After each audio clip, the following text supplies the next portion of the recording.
Hello friend, welcome to blessing commerce tutorial. आज again हम Monday है और आपके साथ क्लास 11 सीबीएसई बोर्ड टीएस करेगा डन। तो हमारी वही लाइव स्ट्रीमिंग की कंटिन्यूशन स्टार्ट करते हुए आज का फिर हम लेक्चर लेकर आए हैं। होप करते हैं कि आपको हमारा जो लास्ट हमने 5 डेज कंटिन्यू में क्लास 11th जो हमने स्टार्ट मिशन करा है वो आपने देखा जरूर होगा। बिकॉज मैं आपको एक ही बारी बारी बात बोल रही हूँ कि हमें क्या चाहिए, कंटिन्यूशन चाहिए। अगर आपने क्लास 11 के जो कॉन्सेप्ट्स हैं वो स्ट्रॉन्ग करने हैं तो उसके लिए आपको जो कंटिन्यूशन है वो लेकर आनी ही पड़ेगी। दैट्स वाई हम अपना जो ये क्लास है वो मंडे टू फ्राइडे कर रहे हैं, सो दैट एक कंटिन्यूशन जो है वो बनी रहे और कंटिन्यूशन के साथ ही आपको सारे कॉन्सेप्ट जो हैं वही क्लियर होंगे। डन। तो चलिए आज की क्लास जो है वो हम स्टार्ट करते हैं। चैप्टर 3 हम लास्ट क्लास में कर रहे थे और चैप्टर 3 का आज हम पार्ट 2 लेकर आ रहे हैं। हमने स्टार्ट करी हुई थी accounting concept and conventions. Concept and conventions क्या होती हैं इसके बारे में हमने डिटेल्ड में लास्ट फ्राइडे का जो हम कवर कर लिया था। अकाउंटिंग कॉन्सेप्ट्स एंड कन्वेंशंस एक क्विक रिकैप कर लेते हैं। कंसेप्ट एंड कन्वेंशंस क्या रहती हैं? कंसेप्ट आपके पास क्या होते हैं, कुछ फंडामेंटल्स होते हैं, कुछ आपको बेसिक्स रूल्स बताए जाते हैं जिनके बेसिस पे आपकी अकाउंटिंग की जो बुक्स हैं वो रन होती हैं। ठीक है, इसी तरह ही आपकी कन्वेंशंस होती हैं और क्या होती हैं, कॉन्सेप्ट्स होते हैं। ठीक है, इसकी हमने सिमिलैरिटी अगर समझनी है तो आप अपने स्कूल के साथ ले सकते हैं। कोई भी स्कूल जो है उसकी एक टाइमिंग होती है, एक पर्टिकुलर लाइक यूनिफॉर्म रहती है, उसकी एक बुक्स रहती हैं। ठीक है, तो उसका एक सेट ऑफ स्टैंडर्ड्स होता है। हर एक स्कूल का एक डिफरेंट सेट ऑफ क्या रहता है, स्टैंडर्ड्स होता है, जिसके बेसिस पे वो जो स्कूल्स हैं वो चलते हैं। ठीक है, तो सेम केस हमारे अकाउंटिंग कॉन्सेप्ट और कन्वेंशंस बनाते हैं। कुछ सेट ऑफ रूल्स और आपके पास बेसिक फंडामेंटल्स बताए जाते हैं जिनके बेसिस पे आपके जो ये अकाउंटिंग है वो आगे कैरी ऑन होती है। लास्ट वीडियो में हमने फ्राइडे के लेक्चर में हाफ अकाउंटिंग कॉन्सेप्ट्स जो थे वो क्लियर कर लिए थे। अब जो हाफ अकाउंटिंग कॉन्सेप्ट्स रहते हैं वो आज के इस वीडियो में हम कवर करने जा रहे हैं। तो हमारे पास फर्स्ट है प्रूडेंस और कंजर्वेटिज्म प्रिंसिपल। डन। तो जो हाफ हम ऑलरेडी कर चुके हैं, ठीक है, ये अब उसको ही आगे मैं कैरी ऑन कर रही हूँ। प्रूडेंस और conservatism, very very important. Conservatism क्या होता है? आपको आधे से ज्यादा जो आपके कॉन्सेप्ट हैं वो उनके मीनिंग से ही क्या होने लग जाते हैं, क्लियर होने लग जाते हैं। ठीक है, तो कंजर्वेटिज्म अकाउंटिंग में क्या कहता है, provide all future losses but not future profits। Done। तो कंजर्वेटिज्म कहता है कि आपने अकाउंटिंग में क्या करना है, provide all future losses but not future profits. आपको कमिंग फ्यूचर में अगर तो कोई क्या दिख रहा है कि ये लॉस होने वाला है, माइट बी, ठीक है, वहां पे चांसेस दिख रहे हैं कि मे बी ये लॉस हो सकता है, तो आप उसकी प्रेजेंट में ही क्या बना लेंगे, एक प्रोविजन क्रिएट कर लेंगे। बट अगर आपको दिख रहा है कि फ्यूचर में मे बी ये प्रॉफिट हो जाएगा, तो प्रेजेंट में नो प्रोविजन। प्रोविजन क्या बोलते हैं अब इसको? प्रोविजन का मतलब क्या है कि एक एस्टिमेशन, एक आप पहले ही अकाउंटिंग में क्या डाल देंगे, एस्टिमेशन डाल देंगे कि आने वाले टाइम में अगर ये तो लॉस होने वाला है तो आप पहले ही क्या डाल देंगे, उसके रिगार्डिंग एक प्रोविजन क्रिएट कर लेंगे, एक फंड जो है उसके रिगार्डिंग क्रिएट कर लेंगे। लेकिन अगर आने वाले टाइम में कोई आपको लग रहा है कि कोई प्रॉफिट होगा तो उसकी कोई भी प्रोविजन नहीं बनाएंगे। यहाँ माइट भी आपको प्रोविजन वर्ड जो है वो डिफिकल्ट लग रहा होगा, तो इसका मतलब ये लगा लीजिए कि लाइक आप एग्जाम्पल लीजिए, हमने क्या करना है, कंजर्वेटिज्म क्या कहता है, देखिए दो सिचुएशन है, प्रेजेंट एंड फ्यूचर। ठीक है, यहां लगा लेते हैं लॉसेस और यहां लगा लेते हैं प्रॉफिट। अकाउंटिंग कहता कि आज आप अकाउंटिंग के रिकॉर्ड्स जो हैं वो मेंटेन कर रहे हैं और आपको लग रहा है कि आने वाले टाइम में मे बी मेरे को 10,000 का क्या होगा, लॉस होगा। क्या होगा? लॉस होगा। किस तरह से होगा? Bad debts. हमने लास्ट क्लासेस में बैड डेट्स क्लियर कर रखे हैं आपको। तो बैड डेट्स होने की आपको लग रहा है कि मेरे डेटर्स 1 लाख के हैं, तो उसमें से मे बी 10,000 जो है रुपीस जो है वो मेरे क्या हो जाए, बैड डेट्स हो जाए। मतलब आने वाले टाइम में मे बी 10,000 की मेरे को लाइक लोग जो हैं वो 10,000 देना जो है वो मना कर जाए, बट आने वाले टाइम में, प्रेजेंट में नहीं, आने वाले टाइम में। अगर आने वाले टाइम में भी आपको कोई दिक्कत लग रही है, किसी भी काइंड का लॉस लग रहा है, तो आप उसकी प्रेजेंट में ही क्या बना लेंगे, प्रोविजन फॉर बैड डेट्स। कि मेरे को इसका मतलब होता है आने वाले टाइम में लग रहा है कि 10,000 रुपीज का लॉस होगा, तो मैं आज ही अपनी प्रोविजन जो है बना लूंगी। According to which concept? According to prudence और कंजर्वेटिज्म प्रिंसिपल। ठीक है, provide for future losses but not future profit. Like अब हम प्रॉफिट की बात करते हैं। फ्यूचर में आपने सोचा कि नहीं भाई, मेरे को फ्यूचर में आने वाले टाइम में आपको 10,000 का क्या होने वाला है, किसी भी काइंड का क्या होने वाला है, प्रॉफिट होने वाला है। तो प्रूडेंस कहता है no, no entry at all. कोई भी आप इसके रिगार्डिंग एंट्री नहीं करोगे। अब वो बोलता है कि future is uncertain, may be वो प्रॉफिट ना हो, बट अकाउंटिंग कहती है अगर फ्यूचर में लॉस दिख रहा है आपको, प्रेजेंट में फ्यूचर में लॉस दिख रहा है तो उसकी प्रोविजन बना लीजिए। बट अगर आपको फ्यूचर में कुछ प्रॉफिट दिख रहा है तो डोंट मेक एनी प्रोविजन। कौन बोलता है ये? हमारा प्रूडेंस और conservatism principle. Provide all future losses but not future profit. Very very important principle of accounting. अब बच्चे आप लोगों ने क्या करना है, एग्जाम की तैयारी आपको मैं बारी बारी बोलती हूँ, डे 1 से ही हमने करनी है।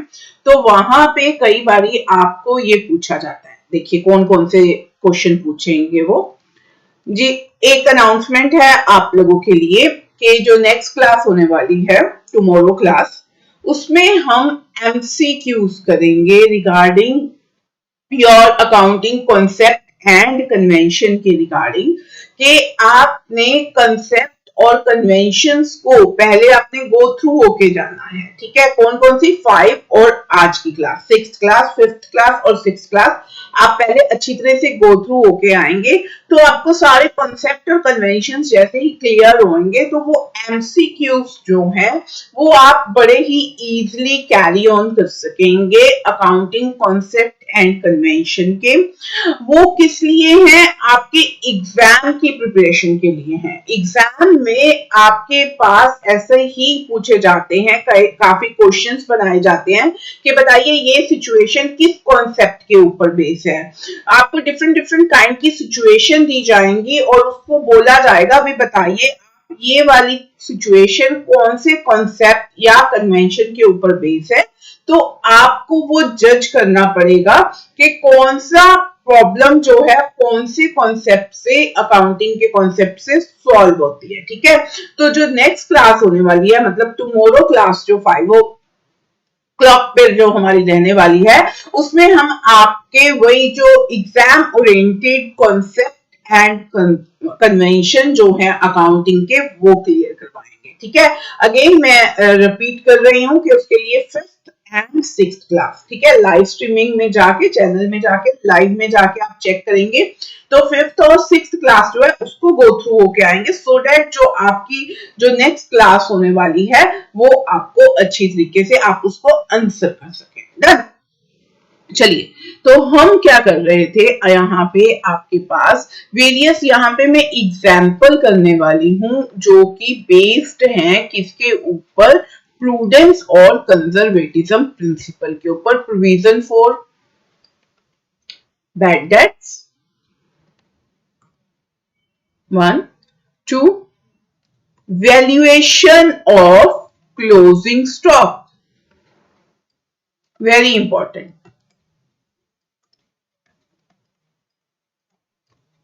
ठीक है, वैल्यूएशन ऑफ क्लोजिंग स्टॉक।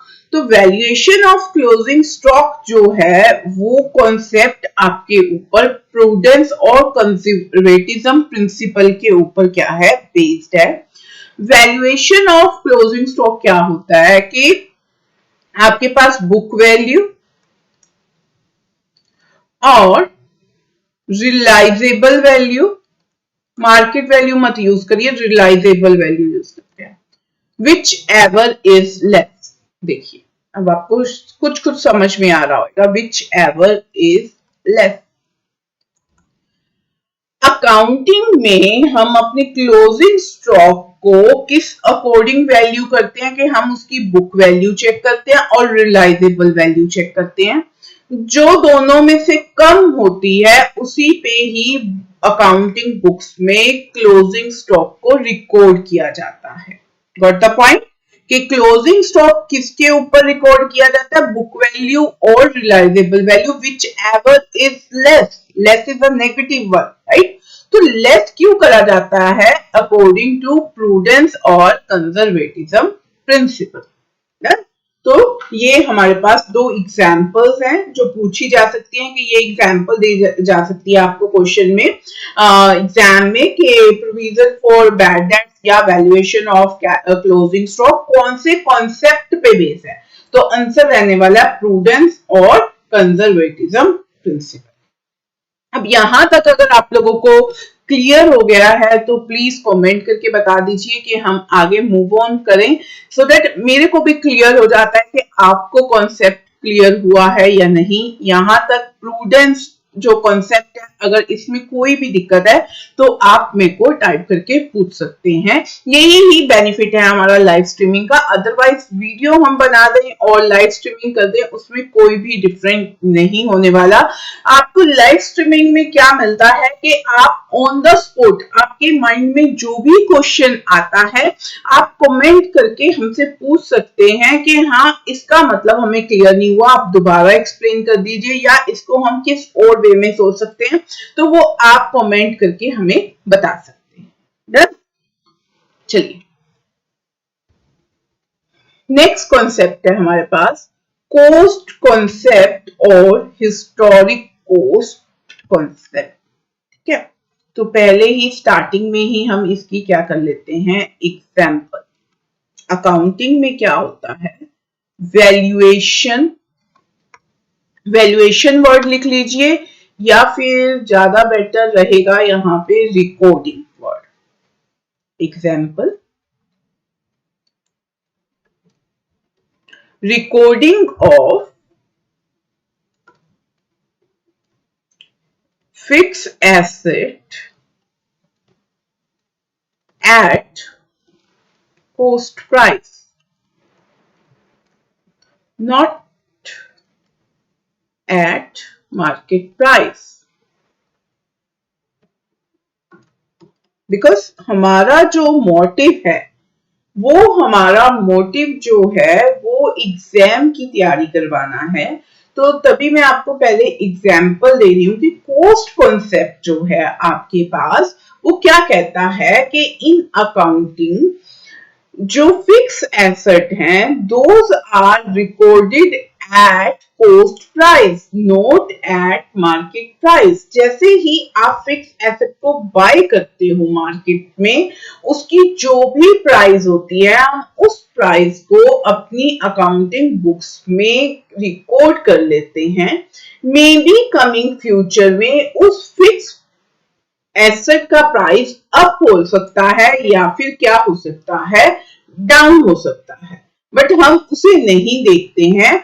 हमने एज पर कोस्ट कॉन्सेप्ट क्या कंसीडर करना है कि हमने फिक्स एसेट को कोस्ट प्राइस पे रिकॉर्ड करना है। तो ये कोस्ट प्राइस पे कौन कहता है रिकॉर्ड करने का? आपके पास कोस्ट कॉन्सेप्ट और हिस्टोरिकल कोस्ट कॉन्सेप्ट हमें बताता है कि जिस भी प्राइस पे आपने फिक्स एसेट बाय करी है, आप उसी पे ही अकाउंटिंग बुक में क्या करेंगे, रिकॉर्ड करेंगे।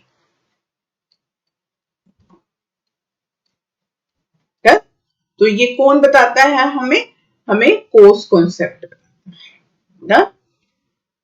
नेक्स्ट प्रिंसिपल चलते हैं हम।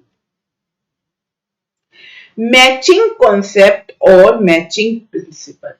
मैचिंग कॉन्सेप्ट और प्रिंसिपल क्या कहता है? In accounting we should take revenue and expenses of the similar period.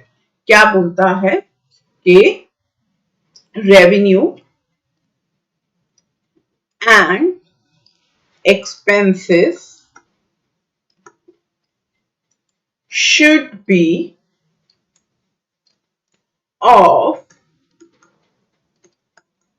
similar period। ठीक है, आप लोगों ने इनकम फाइंड आउट करनी होती है अकाउंटिंग में। इनकम का फॉर्मूला हमने ऑलरेडी कर रखा है, रेवेन्यू माइनस एक्सपेंसेस। तो रेवेन्यू और एक्सपेंसेस को माइनस करके आपके पास क्या निकल कर आती थी? इनकम, और you can say profit. Profit को हम कैसे फाइंड आउट करते थे? रेवेन्यू में से एक्सपेंसेस को डिडक्ट कर देते थे। अब रेवेन्यू में से एक्सपेंसेस को तो डिडक्ट करना है, बट हमारा मैचिंग कॉन्सेप्ट कहता है कि जो ये रेवेन्यू और एक्सपेंसेस हैं, ठीक है, ये दोनों जो रेवेन्यू और एक्सपेंसेस हैं, ये क्या होने चाहिए? आपके पास सिमिलर पीरियड के होने चाहिए। ठीक है, सिमिलर पीरियड कैसे? देखिए, मैचिंग कॉन्सेप्ट कर रहे हैं ना, तो उसमें रेवेन्यू है और क्या है आपके पास? एक्सपेंसेस।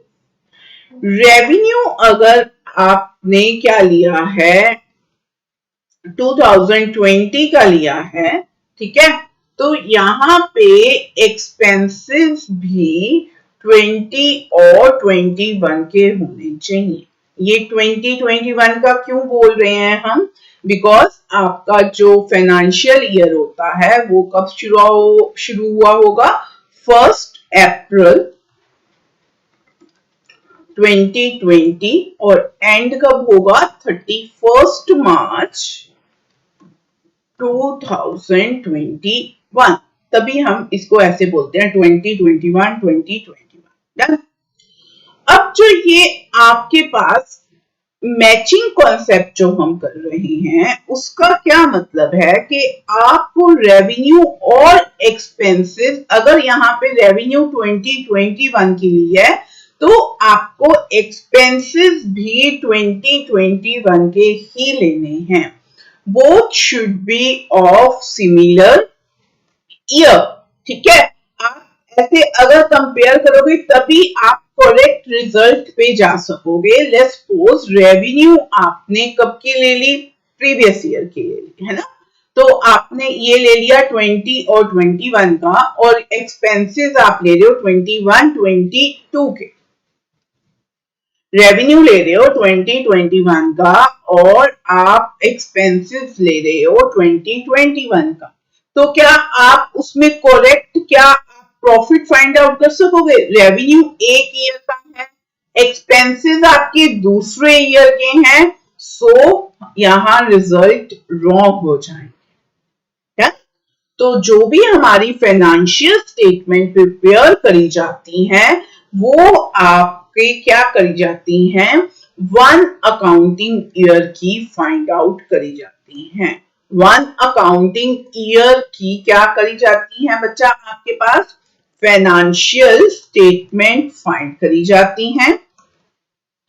और ये किसके ऊपर बेस्ड होती हैं? फाइनेंशियल स्टेटमेंट बेस्ड होती हैं आपकी रेवेन्यू एंड एक्सपेंसेस के ऊपर, और both should be of similar year. According to which concept? According to matching concept. Done. तो मैचिंग कॉन्सेप्ट के अकॉर्डिंग revenue and expenses should be of similar period. अब हम क्या कर लेते हैं, इसकी एग्जाम्पल कर लेते हैं कि कौन कौन से ऐसे कॉन्सेप्ट्स हैं जो हमारे पास मैचिंग कॉन्सेप्ट के ऊपर बेस्ड हैं। क्योंकि एग्जाम में मैंने आपको बताया ना आना क्या है, prepaid expenses,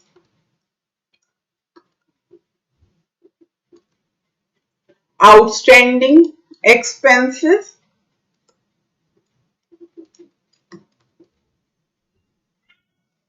accrued incomes,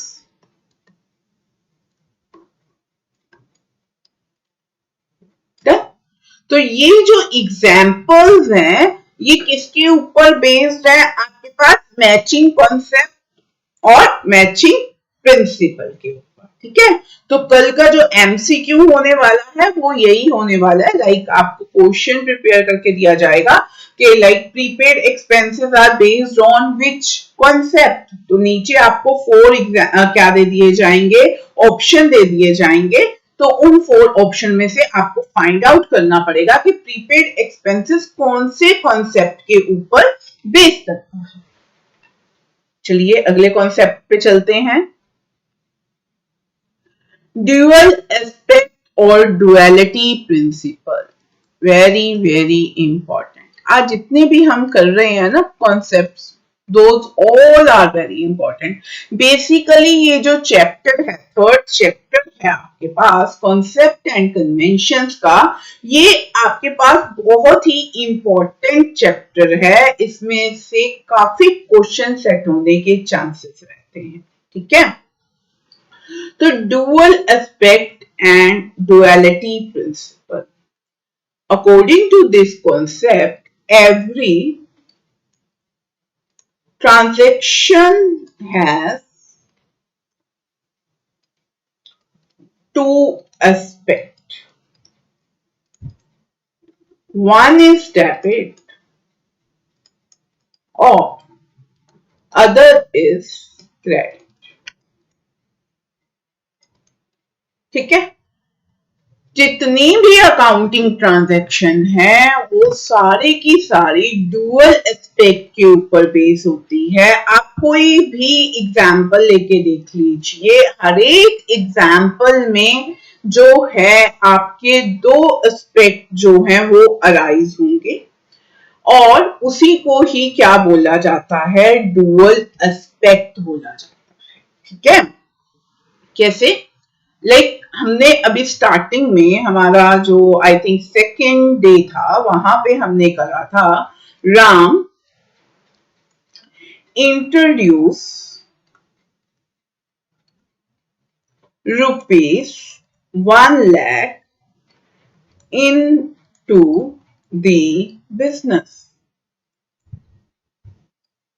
Ram यहाँ पे ओनर था, ठीक है। तब अब हम सोचते हैं कि इसमें डुअलिटी कैसे यूज हुई, टू एस्पेक्ट्स कैसे आए ट्रांजैक्शन में। अब आप बिजनेस हैं, always imagine yourself as business. जो ये कॉन्टिन्यूशन में देख रहे हैं उन्हें पता है कि हम ऑलवेज एक बात पे इम्फेसिस देते हैं कि आपको अपने आप को क्या समझना है, बिजनेस समझना है। तो मैं बिजनेस हूं, मेरे ओनर ने मुझे क्या दिए हैं, पैसे दिए हैं 1 लाख, ठीक है।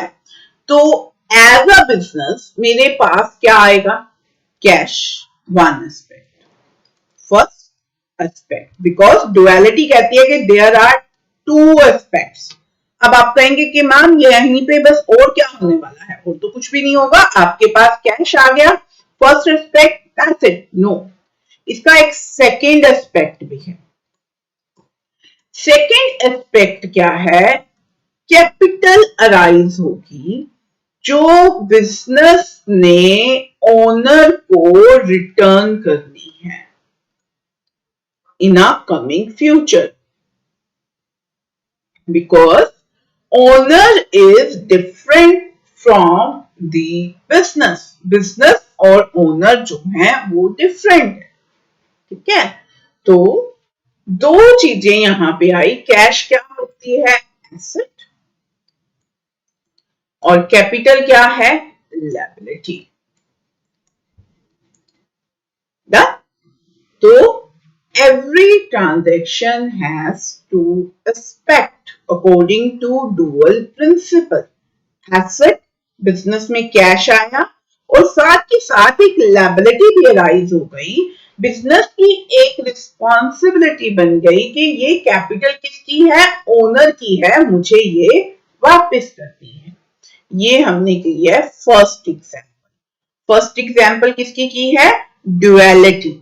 चलिए एक और एग्जाम्पल करते हैं हम, second example of duality. This is the most important concept of okay. So business, message, Ram and company, जो बिजनेस का आपका नाम है, तो बैंक लोन, ठीक है। उसने क्या लिया, बैंक लोन। अब अगेन आप सोचिए, to aspect, first aspect same, और क्या आया बिजनेस में, मैसेज राम एंड कंपनी के पास क्या आया, कैश। बैंक लोन लोगे तो क्या आएगा आपके पास, कैश आएगा। सेकेंड एस्पेक्ट, सेकेंड एस्पेक्ट क्या हुआ, लायबिलिटी अराइज हो गई। लायबिलिटी कौन सी अराइज हुई, बैंक लोन। अब बिजनेस को, बैंक को ये लोन रिटर्न करना है। Again cash is your asset and bank loan is your liability. Assets are equal to liability according to duality. Done? तो ये भी आपके पास डुअलिटी हो गई। चलिए एक और एग्जांपल लेते हैं। सो एक माइंडसेट, मैंने आपकी कंडीशनिंग करनी है। अभी हमारा स्टार्टिंग की क्या है, क्लासेस हैं जिसमें आपके माइंड को मेरे को कंडीशन करना है कि हाउ टू थिंक।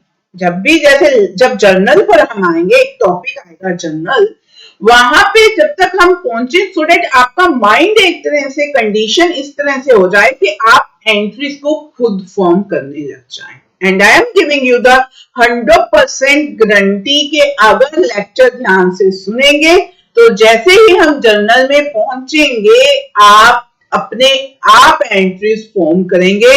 जैसी मर्जी एंट्री आ जाए उसमें कोई भी क्रैमिंग नहीं चलेगी, ये मेरी गारंटी है। मेरे स्टूडेंट कभी भी क्रैम नहीं करते हैं, हमेशा वो फोकस करते हैं कॉन्सेप्ट क्लैरिटी पे, बिकॉज मेरा जो मोटिव है वो आप लोगों के कॉन्सेप्ट्स को क्लियर करना है। जैसे ही आपके कॉन्सेप्ट्स क्लियर होंगे आप अपने आप इंटरेस्ट डेवलप करते जाएंगे अकाउंटिंग में। सम्स अपने आप होते जाएंगे और कमिंग टाइम में मैं आपको गारंटी देती हूँ कि +2 फर्स्ट ईयर जैसे जैसे आपकी क्लासेस बढ़ेंगी, मैंने अपने स्टूडेंट्स का यही एक्सपीरियंस करा है कि आंसर उनकी तरफ से आना शुरू हो जाते हैं और मैं बोलती भी नहीं हूं कि इसकी एंट्री क्या बनेगी या इसको हम नेक्स्ट स्टेप क्या करें, उनकी तरफ से पहले ही आंसर आ जाते हैं। But the condition is consistency and consideration. दो चीजें मैं आपसे मांगती हूं, वो है कंसिस्टेंसी, कंसिस्टेंट आप लेक्चर देखते जाइए। +1 है, सबसे ज्यादा आपको मेहनत क्लास 11th में करने हैं, आने वाले ईयर अपने आप इजी हो जाएंगे जब कॉन्सेप्ट क्या हो जाएंगे, क्लियर हो जाएंगे। आप एक बात समझिए, हम केजी नर्सरी क्लासेस में जब होते हैं एबीसी सीखते हैं, जब हम 7th 8th क्लास में आते हैं तो हम सेंटेंस फॉर्मेशन, वर्ड फॉर्मेशन, क्या आपको कोई सिखाता है कि दिस के स्पेलिंग ये होंगे, अकाउंटेंसी के स्पेलिंग ये होंगे, या आपका टीएस गरेवाल अगर आपने लिखना है तो आप कैसे लिखोगे, या आप सेंटेंस फॉर्म करना है तो कैसे करोगे? नो, बिकॉज हमें जो हमारी छोटी क्लासेस होती हैं उसमें एक फाउंडेशन प्रोवाइड की जाती है। क्या प्रोवाइड की जाती है? फाउंडेशन प्रोवाइड करी जाती है।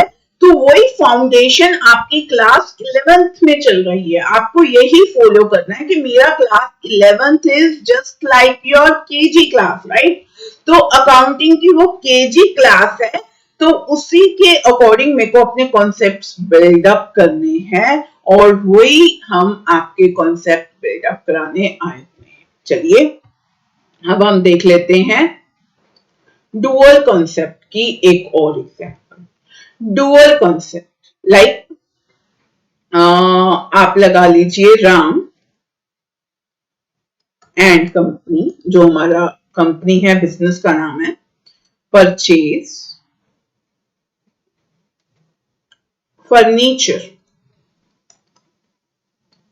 ठीक है, अब हमने बोला है कि डुअल एस्पेक्ट कहता है कि इसकी क्या होती है, दो एस्पेक्ट होते हैं हर एक ट्रांजैक्शन के, first aspect, second aspect.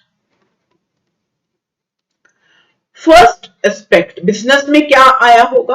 Furniture increase हो गया होगा, है ना?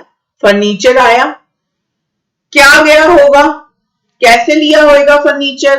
आपने कैश दिया होगा, कैश क्या हो गया? डाउन। ठीक है, तो एक चीज बढ़ती है तो दूसरी चीज कम होती है। यहां पे देखिए एसेट एक साइड पे बढ़ रहे हैं और एसेट, कैश भी क्या है? एसेट है, वो डाउन हो रही है। तो अगर एसेट आपके टोटल 100 से इंक्रीज हुए थे और 100 से ही डिक्रीज हो गए, नटशल क्या एक्सपेक्ट, आपके पास क्या आया? Zero effect. हमने डुअल एस्पेक्ट में क्या करना है? ऑलवेज हमने करना है कि आपकी जो एसेट्स हैं वो लायबिलिटी के इक्वल रहे। ये है हमारी डुअलिटी। तो आप यहां पे सोचिए कि आपके साथ क्या हुआ, एसेट 100 से प्लस हुए और एसेट ही 100 से माइनस हो गए, तो कोई इफेक्ट आया? एसेट अभी भी लायबिलिटी के क्या रहेंगे? इक्वल ही रहेंगे। हमारा डुअलिटी जो कहती है एसेट हमेशा लायबिलिटी के क्या रहनी चाहिए? इक्वल। डन। चलिए, now the last concept is verifiable objective concept। ये हमारा लास्ट अभी क्या है? ऑब्जेक्टिव है। verifiable objective concept, according to this concept every transaction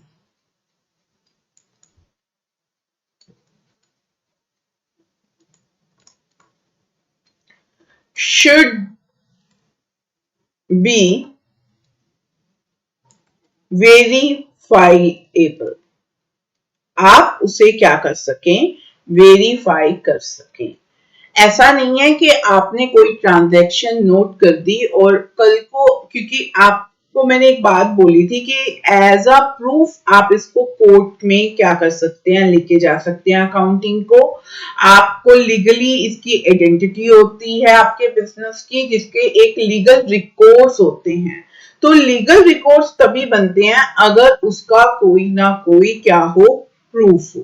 ठीक है, तो वेरीफाइएबल, तो जितनी भी ट्रांजैक्शन होती हैं उनके आपके पास, आप उनको वेरीफाई कर सको, तो कुछ ना कुछ वो आपके पास उसके प्रूफ होने चाहिए। कैसे प्रूफ होने चाहिए? लाइक बिल, अभी हमने फर्नीचर बाय करा था तो उसका बिल होना चाहिए, या कॉन्ट्रैक्ट होना चाहिए, साइनेबल कॉन्ट्रैक्ट होना चाहिए आपके पास।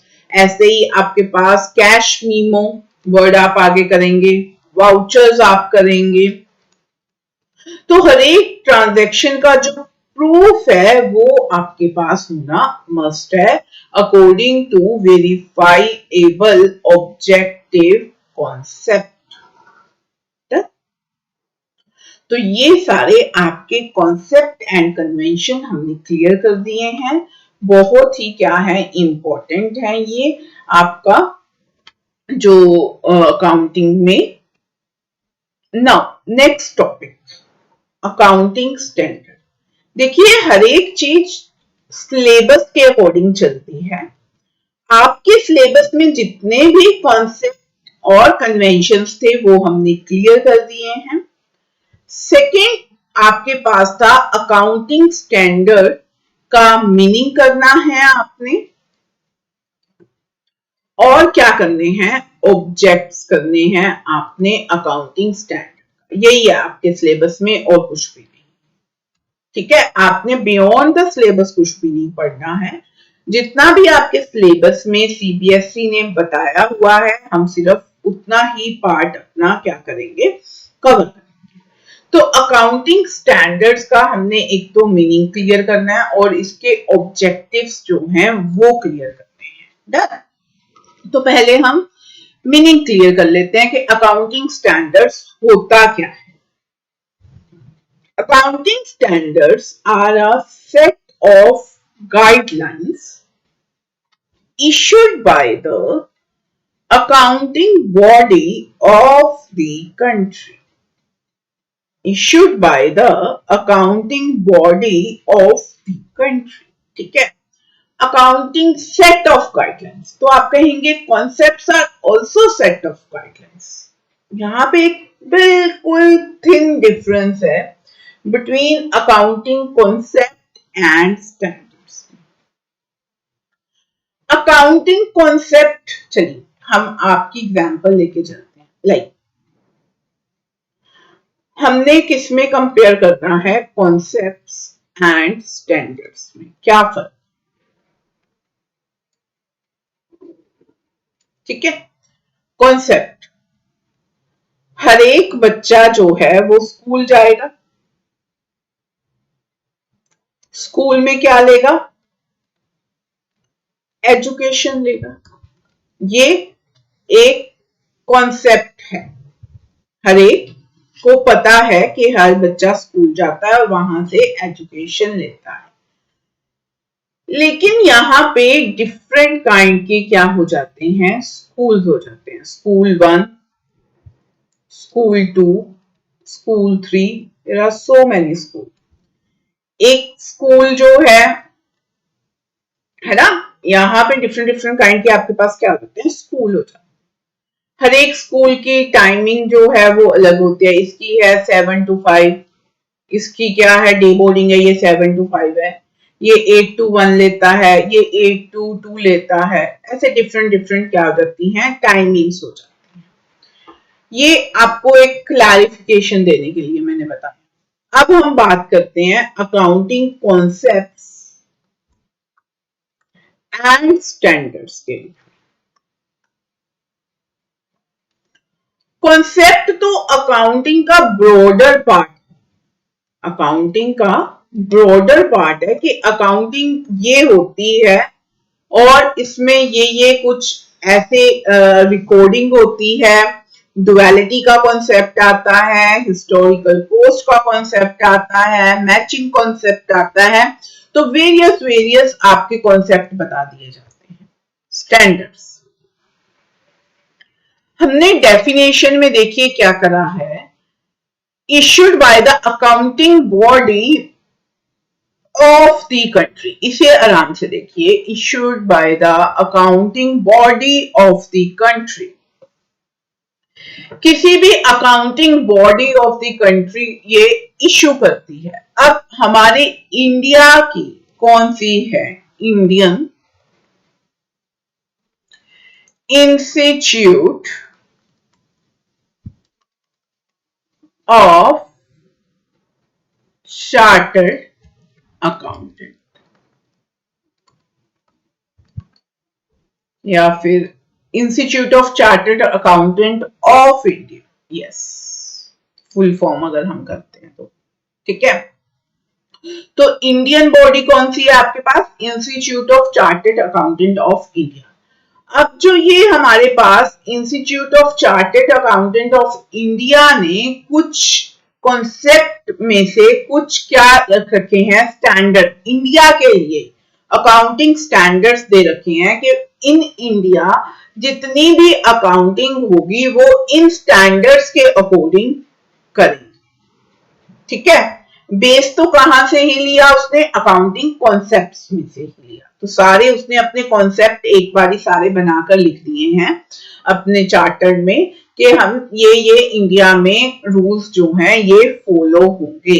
तो कोई कॉन्सेप्ट को आप क्या बोल देंगे यहाँ पे, अकाउंटिंग स्टैंडर्ड्स। कहाँ पे कौन से होंगे, कौन से कॉन्सेप्ट अकाउंटिंग स्टैंडर्ड में बन जाएंगे, जो institute of chartered accountant of India approve करेगा।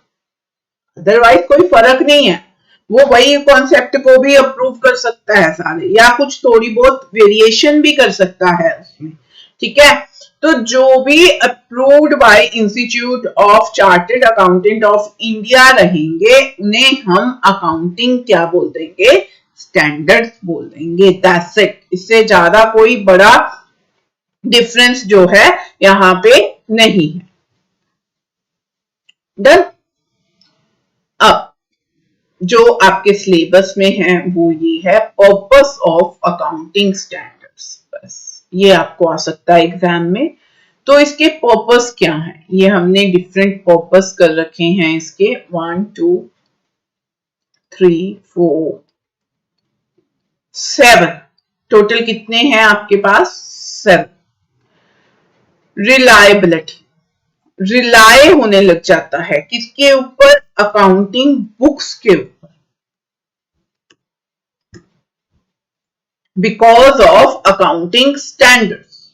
हर किसी को पता है कि अकाउंटिंग बुक्स इंडिया में जो हैं वो अकाउंटिंग स्टैंडर्ड्स के ऊपर ही बेस्ड होंगी, तो अकाउंटिंग बुक्स जो हैं वो रिलायबल बन जाती हैं for court, for banks, internal and external user करे थे। तो एक्सटर्नल यूजर्स के लिए अकाउंटिंग बुक्स जो रिलायबल कैसे बनती हैं, वो ड्यू टू अकाउंटिंग स्टैंडर्ड्स बनती हैं, ठीक है।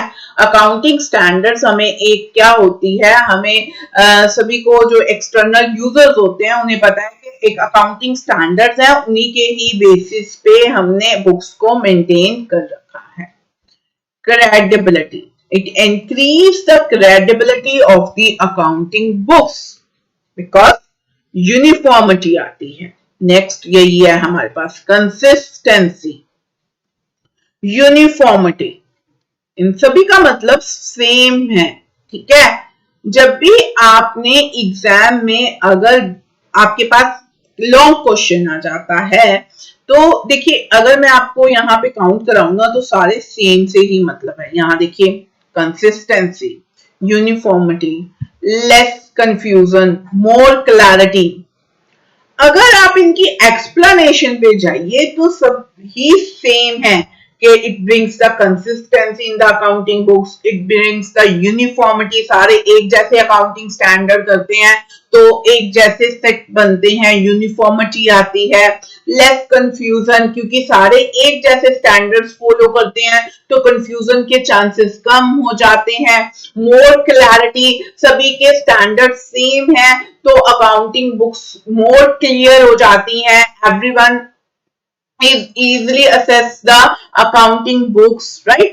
तो देखिए यहाँ पे मतलब सभी का सेम चल रहा है, जस्ट आपको ट्विस्ट करना है वर्ड्स के साथ, नथिंग एल्स, बिकॉज हमने क्रैमिंग को डाउन लेकर आना है और कॉन्सेप्ट बिल्डिंग पे हम काम करते हैं। हमारा यही ही क्या है, यूएसपी है हमारी ब्लेसिंग कॉमर्स ट्यूटोरियल की, कि मेरे स्टूडेंट्स जो ब्लेसिंग कॉमर्स ट्यूटोरियल के जो मेरे स्टूडेंट्स हैं वो कॉन्सेप्ट पे क्या करते हैं, कंसंट्रेट करते हैं और कभी भी वो अकाउंटिंग को क्रैमिंग में नहीं लेके जाते हैं। ठीक है, तो आप मेरे स्टूडेंट बन चुके हैं तो अभी आप में भी वो कॉन्सेप्ट क्लैरिटी मेरे को जो है वो राइज करवानी है। तो दैट्स व्हाई आपको मैं उसके फैक्ट्स बता रही हूँ कि आपको जस्ट वर्ड्स के साथ ट्विस्टिंग करनी है, नथिंग एल्स।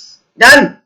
तो अभी तक अगर कॉन्सेप्ट आपको समझ में आ रहे हैं तो प्लीज कमेंट करके बता दीजिए कि आपको हमारे जो कॉन्सेप्ट बिल्डिंग जो ये हम करवा रहे हैं, आपको डिफरेंट डिफरेंट मेथड से बता रहे हैं कि क्या पर्पस ऑफ अकाउंटिंग स्टैंडर्ड्स होते हैं, क्या वो समझ में आ रहे हैं या नहीं आ रहे हैं। ठीक है ना, तो वो मैं होप करती हूँ कि आप बताते जाएंगे मेरे को साथ के साथ। तो यहाँ मैं आपसे यही एक्सपेक्ट, देखिए अब देखिए नेक्स्ट है कंपैरेबिलिटी। कंपैरेबिलिटी कैसे आती है, आपके पास एक है ए फर्म, एक है आपके पास बी फर्म, है ना। अब ये भी अकाउंटिंग स्टैंडर्ड को फॉलो करती है और ये भी अकाउंटिंग स्टैंडर्ड को क्या करती है, फॉलो करती है। ये दोनों ही आपके पास अकाउंटिंग स्टैंडर्ड्स को क्या करती हैं, फॉलो करती हैं। तो आप इजिली इसको ए फॉर्म को बी फॉर्म के साथ क्या कर सकते हैं, कंपेयर कर सकते हैं, बिकॉज ऑफ अकाउंटिंग स्टैंडर्ड्स। तो ये हमारा पर्पस था। लास्ट टॉपिक रहता है इंटरनेशनल फाइनेंशियल रिपोर्टिंग स्टैंडर्ड्स। ये थर्ड चैप्टर का लास्ट टॉपिक है, इंटरनेशनल फाइनेंशियल रिपोर्टिंग स्टैंडर्ड। इसकी जो शॉर्ट फॉर्म है वो होता है IFR, international financial reporting standards. Done. तो ये क्या होते हैं हमारे पास, इंटरनेशनल फाइनेंशियल रिपोर्टिंग स्टैंडर्ड्स। ये भी यहाँ पे भी वर्ड किया जा रहा है स्टैंडर्ड्स। देखिए इंटरनेट की वजह से आपको पता है कि पूरा जो ग्लोब है हमारा वो एक विलेज बन के रह गया। हम पूरी ग्लोबली अब क्या कर रहे हैं, ट्रेड कर रहे हैं, है ना। तो हमारे जो इंडियन जो है वो फॉरेन में भी ट्रेड कर रहे हैं और जो फॉरेनर हैं वो इंडिया के साथ भी ट्रेड कर रहे हैं। अगर इंडिया के अकाउंटिंग स्टैंडर्ड्स फॉरेन के अकाउंटिंग स्टैंडर्ड से डिफरेंट होंगे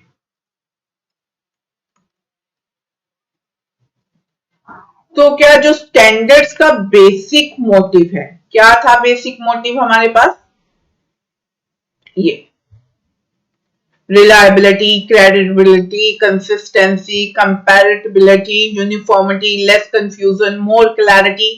क्या हम ये सारे जो मोटिव्स हैं फुलफिल कर सकेंगे? The answer is no. हम अपने जो ये बेसिक मोटिव्स हैं वो फुलफिल नहीं कर सकेंगे।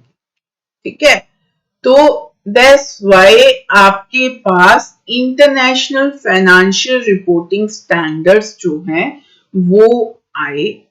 ठीक है, तो कैसे, इसको क्या बोलते हैं, देखिए IFRS क्या रहते हैं, are set of accounting standards developed by the International Accounting Standard Board, the International Accounting Standard Setting Body।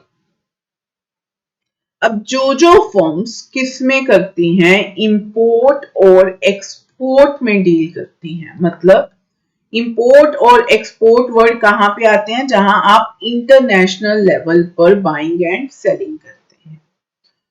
उस केस में जो आपकी बुक्स होंगी वो IFRS बेस्ड होगी, इंटरनेशनल फाइनेंशियल रिपोर्टिंग स्टैंडर्ड्स के बेस पे बनाई जाएंगी।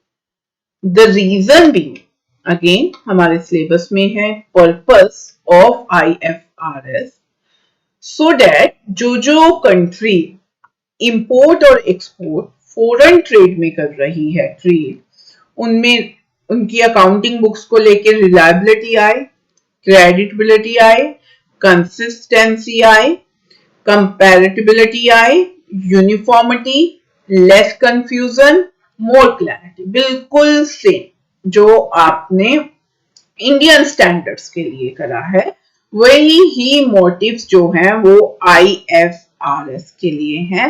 लेकिन यहाँ पे जस्ट एक चीज चेंज हो रही है, वो है इंटरनेशनल ट्रेड। ठीक है, the countries who are involved in international trade, they are supposed to follow the IFRS। उन्हें IFRS जो है वो फॉलो करने पड़ते हैं, सो दैट उनकी अकाउंटिंग बुक्स में भी ये जो uniformity, clarity, confusion, less confusion, ये सारे फीचर्स जो हैं वो डेवलप हो सके। ठीक है, तो राजे ये हमारा आज का टॉपिक था।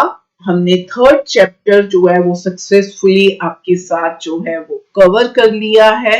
अब आने वाली क्लास में, कल की क्लास में हम back questions of third chapter लेकर आएंगे। ठीक है, उसमें सो दैट आपकी जो भी कंफ्यूजन, मेन तो देखिए आपकी जो बैक एक्सरसाइजेस रहती हैं, जो प्रैक्टिकल क्वेश्चंस रहते हैं, उन्हीं को करवाना हमारा मोटिव है। सो दैट जो एक हमने प्लेज ली है कि इस कोविड पीरियड में आप लोगों की कोचिंग को जो आपकी दिक्कत आ रही है, आप फिजिकली जाकर कोचिंग सेंटर्स ज्वाइन नहीं कर सकते हैं, उसकी वजह से हमने जो है ये क्लासेस स्टार्ट करी हैं।